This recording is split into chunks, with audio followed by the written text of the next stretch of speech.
Liam Payne's girlfriend, Kate Cassidy, is officially back on social media. And fans have a lot of mixed emotions and feelings about this. We got to talk about this. But before we get into it, hello, my name is Sebastian and I cover all things pop culture. Of course, we've been covering Liam Payne's passing. And, I just wanted to give you guys a couple of days off. I've seen your comments, Sebastian, any Liam updates? Listen, I wanted to give you a day or two off because, I think we needed a breather. I think we all needed a breather. And I think it's important to just talk about like the necessary things. You know what I mean? There's a lot of fluff updates out there that, that have nothing to do with it. It's just for clicks and just for bringing people to their page, and I don't do that. So, I always want to talk about things that I find relevant. So anyways, before we get into it, you might be asking, Sebastian, where are we? We are in my room right now because my father-in-law is visiting from Germany, and I usually film in my living room with beautiful Christmas trees and everything, but he is in the living room and I don't want to bother him. So I thought, you know what, let me just go in the room and put this microphone. Now, I do have to give you a little behind the scenes, girl. This microphone is not connected. I don't know how the fuck it works, girl. My husband is not home. I tried pressing buttons. I don't know what the hell. I sounded robotic at one point. So I said, you know what, girl, let me just put it for aesthetic reasons. And I think I feel like I look super professional, right? But anyways, girl, you guys know I'm always real. We got to talk about Kate Cassidy because, I kind of told you guys that this was going to happen. She is posting again on social media. She posted this picture right here with their dog. And it's already getting headlines. For example, Liam Payne's former girlfriend, Kate Cassidy, reveals emotional new tattoo as she cuddles up with their dog, Nala, 2 months after One Direction star tragic death. So as soon as she posted, I would probably say an hour after she posted, this article was already done. Now, it says that they, of course, Liam Payne was allegedly going to marry her within a year. Obviously, she revealed a letter where he called her the love of her life. It was also the love of his life. And she did share a little letter that they had a lot of plans in the future, getting married, potentially having children. Well, she took to her Instagram stories on Sunday where she shared a glimpse of angel wings on her left index and middle finger. In the snap, Kate lovingly cuddled the couple's dog, Nala, who they adopted just a month before Liam's passing. Many fans are saying that they really love the tribute that Kate Cassidy did for Liam Payne, and of course with their dog that they adopted just a month before he passed.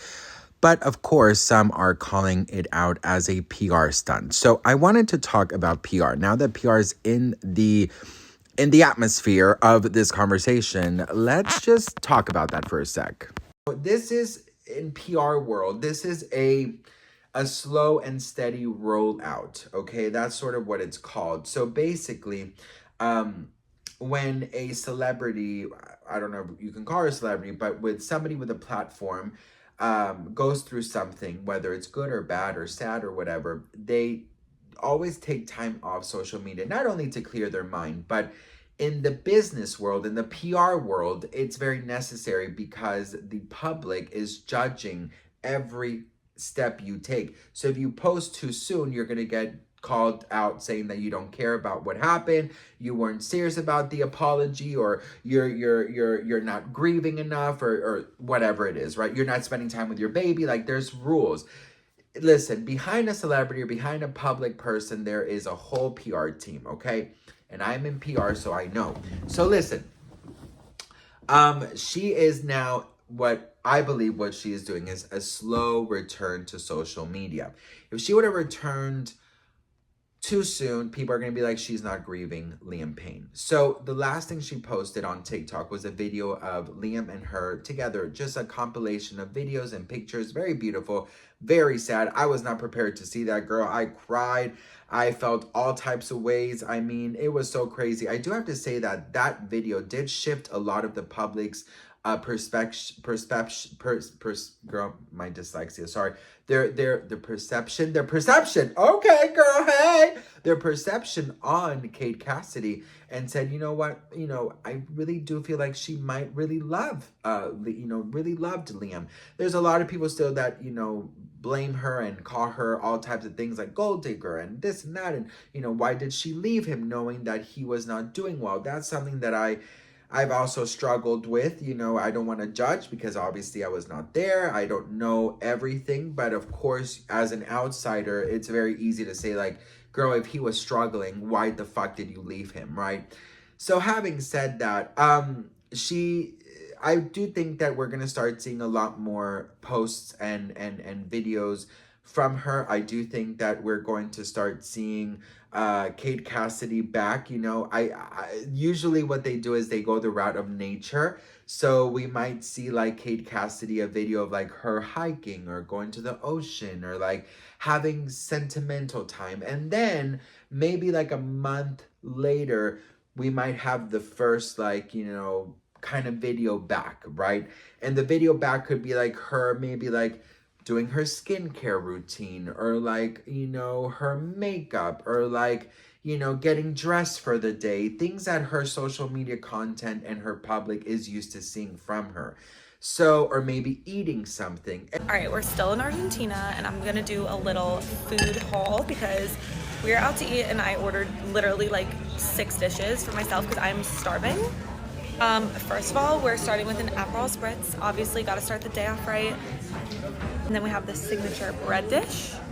I woke up today and I said I'm not choosing carbs, but here we are with carbs. Oh, here comes more carbs to the table. Gracias. We have burrata, obviously. You can't go to brunch and not order burrata. That's like a rule. This looks so good. Cheers. You could not go wrong with a good burrata. And it's gonna be soft, and then 6 months down the line, it's gonna be like usual, but with a little bit more sentimental aspect behind it, right?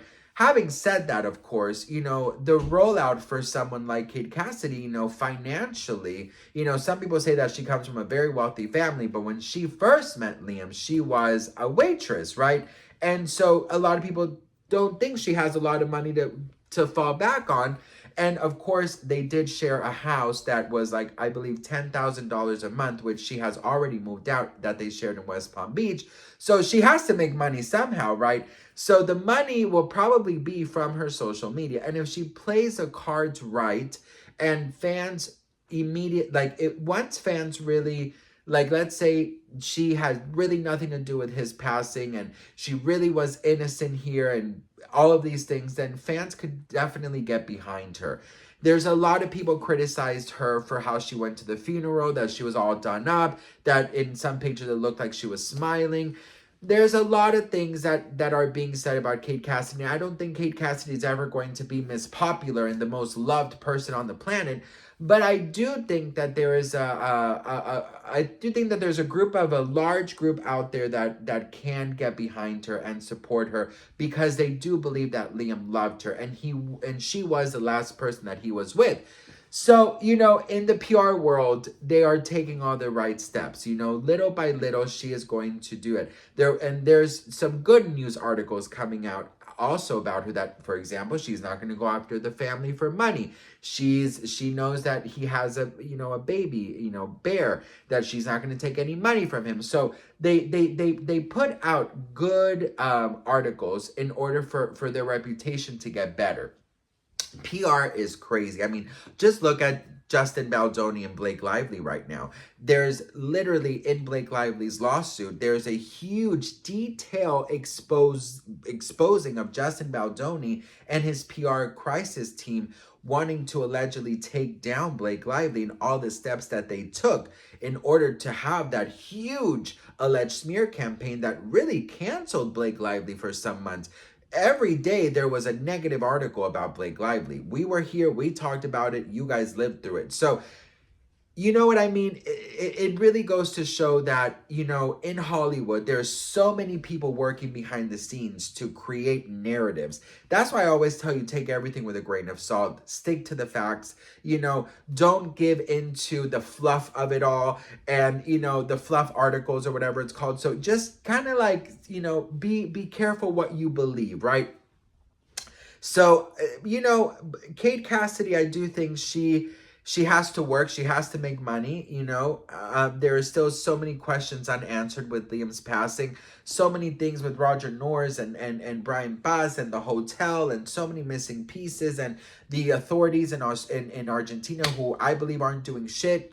And we're going to see just how Kate Cassidy has anything to do with it, There was that article that came out that she allegedly gave Liam Payne an ultimatum in order for him to go back with her or choose substances over her. And allegedly he chose substances over her. That's why she allegedly left, a couple days before he passed. So some people are saying, that was wrong. Some people are saying that she had to stand up for herself. And some people are saying she had something to do with his passing. So right now, we're still in the thick of it. She's not going to return fully now. I'm probably going to, if I could project it, if you will, I think that it might be coming out. Her like full-time return to social media might be around maybe like March, okay? Maybe March, maybe April. And then, of course, she's going to disappear all of October, end of September, because October he passed, and then come back maybe November. That's my prediction and projection on her. And I don't know career-wise what she's going to be doing. But yeah, that's what I think. I think right now, one of the things that she could do, is maybe set up a Liam Payne Foundation, work with the new law that's going to hit the UK, the Liam Payne law. I think that if she gets behind things that can honor Liam Payne as his girlfriend, I do think that would be great. Of course, you can't base your whole life around the person, but I do think that right now would be a wonderful thing for her to I think it would be wonderful for her to get involved in ways to remember Liam Payne, not only as his girlfriend, but also to show the fans that her love for him was real. And yes, you could argue that she doesn't have to show anything, but if you're a public figure, you do. So what did we think? Let me know in the comments. I love to hear from you all. Thank you so much for watching. I am so grateful for each and every one of you. We're ending this week off with a bang, and we're starting the week off tomorrow together. And I'm so grateful. I know it's going to be very blessed for all of us. And of course, if there's any Liam updates, I will definitely give them to you. I love you all, and I'll see you on my next video.